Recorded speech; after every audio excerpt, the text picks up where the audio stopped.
강원 중부 산지에 내려졌던 대설주의보가 해제됐습니다. 하지만 오늘 24일까지 강추위는 이어질 것으로 전망됩니다. 제8회 전국 동시지방선거가 이제 100일도 남지 않았지만 아직 선거구도 정해지지 않아 후보자들은 물론 유권자들의 혼란이 가중되고 있습니다. 채용 비리 혐의를 받고 있는 박영일 전 강원연구원장 등 관련자 7명이 검찰에 송치됐습니다.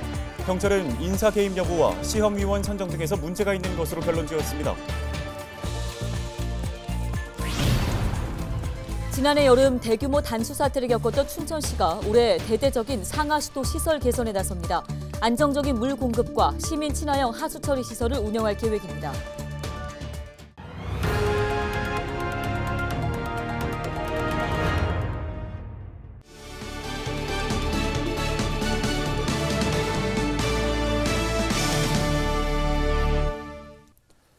시청자 여러분 안녕하십니까? 헬로티비 뉴스입니다.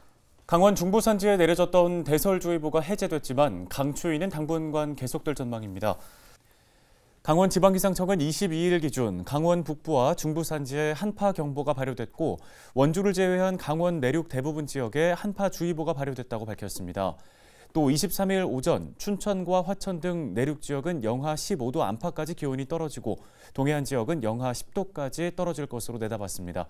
이번 추위는 24일까지 이어지다가 25일부터 평년 기온을 회복할 것으로 전망됩니다.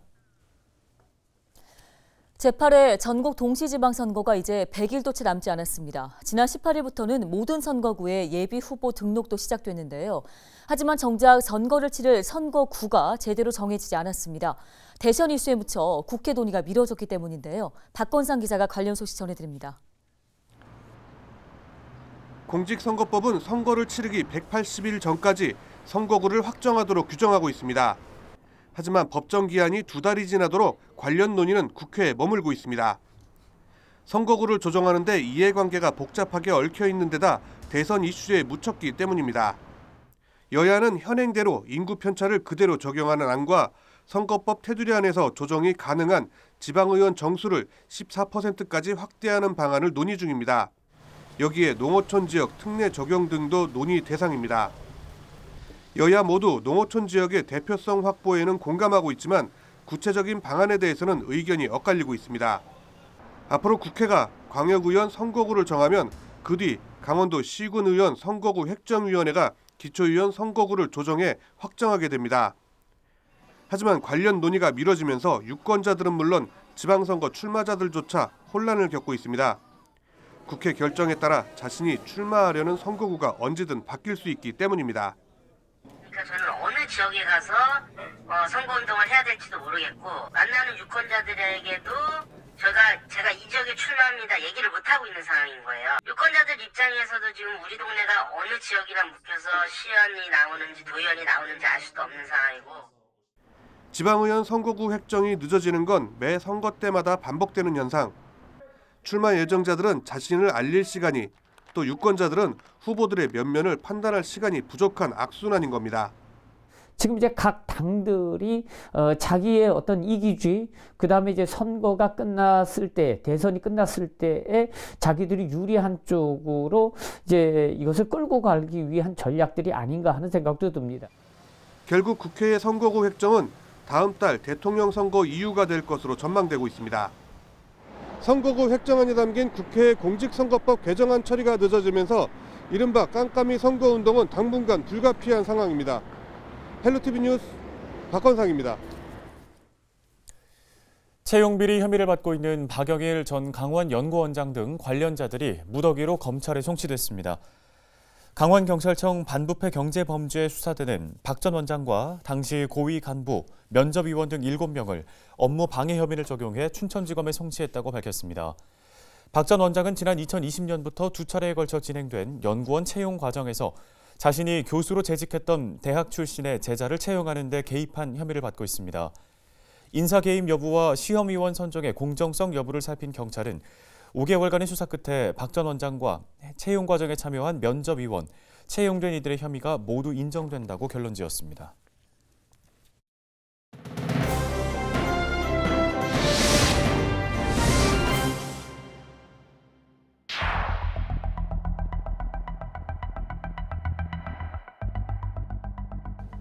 탈모라든지 백혈병, 유방암 등의 부작용이 많이 발생을 하고 있는데 그 부작용에 대한 인과성을 인정해주고 있지 않고 저희 어머니께서 백신 접종 후 이상 반응이 오셔서 잘못되셨어요. 그래서 저도 백신에 대한 트라우마와 혐오증이 생겨서 맞고 싶지 않습니다. 네, 방금 들으신 이 내용은 백신 부작용이 걱정돼 접종을 거부한 사람들의 이야기입니다. 12세 이상 국민의 약 5%가 아직 코로나19 백신을 맞지 않았는데요. 정부가 미접종자의 접종률을 높이기 위해 국내에서 5번째로 노바백스 백신을 승인했습니다. 화이자, 모더나 같은 기존 mRNA 계열의 백신과 달리 독감 백신처럼 합성 항원을 이용해 만든 건데요. 전통적인 제조 방식을 따랐기 때문에 방역당국은 안전성이 높을 것으로 보고 있습니다. 소위 말해서 신상이 나왔는데 맞아볼래 하는 게 정부 입장이잖아요. 새로운 방법의 백신이 나왔으니 그동안 한 번도 안 맞은 사람은 어느 누구나 2차에 걸쳐서 즉 3주 간격으로 2번을 맞았으면 좋겠다라고 권장하는 거죠. 네, 1차부터 3차까지 모두 노바백스로 백신을 맞을 수가 있고요. 3차만 화이자나 모더나로 교차 접종이 가능합니다. 지난 21일부터 18세 이상 성인 미접종자를 대상으로 노바백스 백신 사전 예약이 시작이 됐는데요. 홈페이지나 전화로 예약을 하면 다음 달 7일부터죠. 전국 위탁 의료기관 12,900여 곳에서 접종을 받을 수가 있습니다. 18세 이상을 대상으로 노바백스 백신의 당일 접종도 가능합니다. 카카오톡이나 네이버에서 자녀 백신을 예약하거나 지정 의료기관에 전화를 걸어서 예비 명단에 이름을 올리시면 됩니다. 21일 0시 기준 1차 신규 접종자 4명 중에 1명은 이 노바백스 백신을 선택한 것으로 나타났는데요. 백신 부작용을 우려해 접종을 주저했던 사람들에게 새로운 대안이 될 수 있을까요? 지금까지 헬로티비 브리핑이었습니다.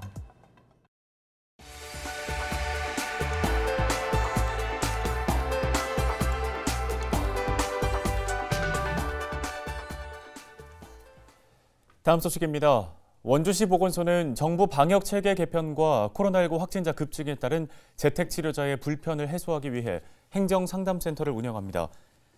보건소 재택치료 추진단 내 행정상담센터는 주야간 휴일과 관계없이 24시간 운영하며 신속한 정보 제공과 재택치료자의 불안감 해소를 지원할 계획입니다. 그 밖에 원주 지역 재택치료자의 건강관리 상담을 위한 24시간 재택치료 의료상담센터는 성지병원, 세인트병원, 원주 성모병원 등 3곳에서 운영 중입니다. 영월구는 지역 내 코로나19 확진자가 급증하면서 잠시 멈춤과 개인 방역지침 준수를 당부하는 대군민 호소에 나섰습니다. 구는 재택치료 중심의 의료체계 개편과 오미크론 변이의 확산으로 지역 내 확진자가 급격히 늘면서 2월 22일 현재 누적 확진자 수가 700명을 넘었다고 밝혔습니다. 이에 모든 군민이 경각심을 최고로 높이고 개인 방역 지침을 준수하며 개인 간 접촉을 자제하고 백신 추가 접종에 동참해달라고 강조했습니다.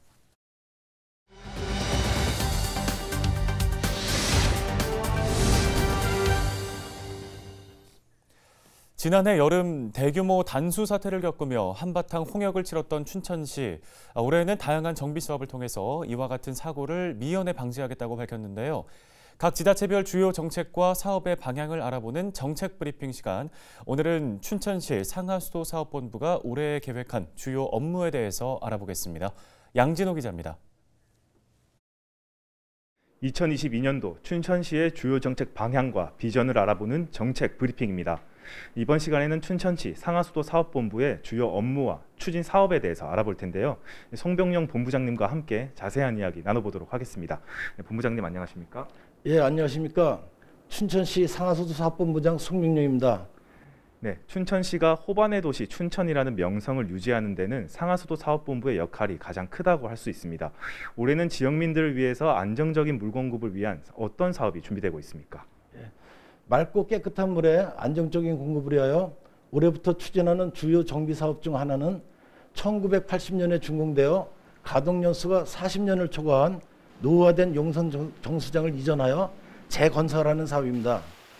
우리 시정부에서는 환경부에서 추진 중인 지방상수도 현대화 사업을 통해 국비 지원 사업으로 총 사업비 810억 원을 확정받아 용산 정수장의 재건설과 동시에 보다 맑고 깨끗한 수돗물 공급을 위해 강원도 최초로 고도 정수 처리 시설을 도입 추진할 계획입니다. 네, 말씀해 주신 것처럼 춘천시는 올해 공공 하수 처리 시설의 이전을 계획하고 있습니다.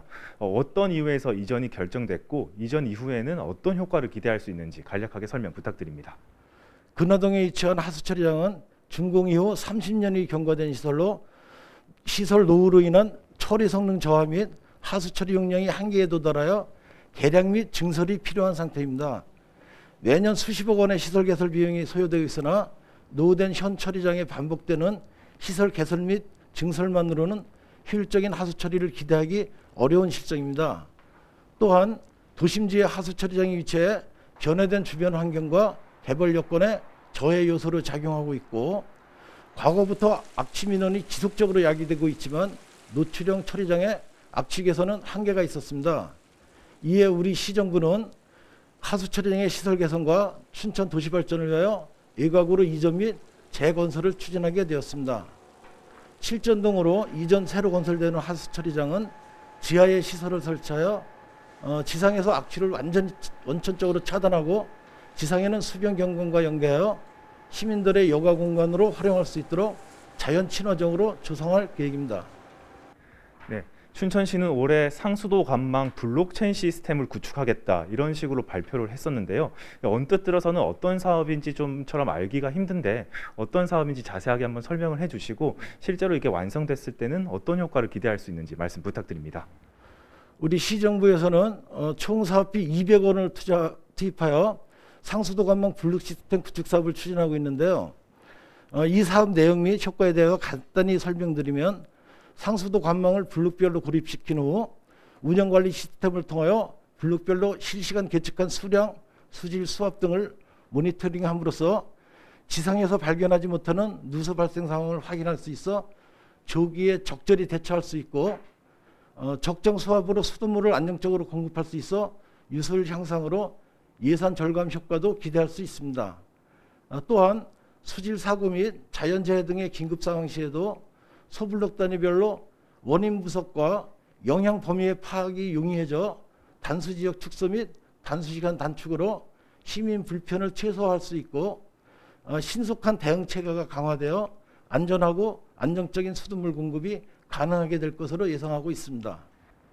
네, 올해 춘천시 상하수도 사업본부가 준비한 여러 사업들이 계획대로 잘 진행될 수 있기를 기대해 보겠습니다. 지금까지 정책 브리핑이었습니다.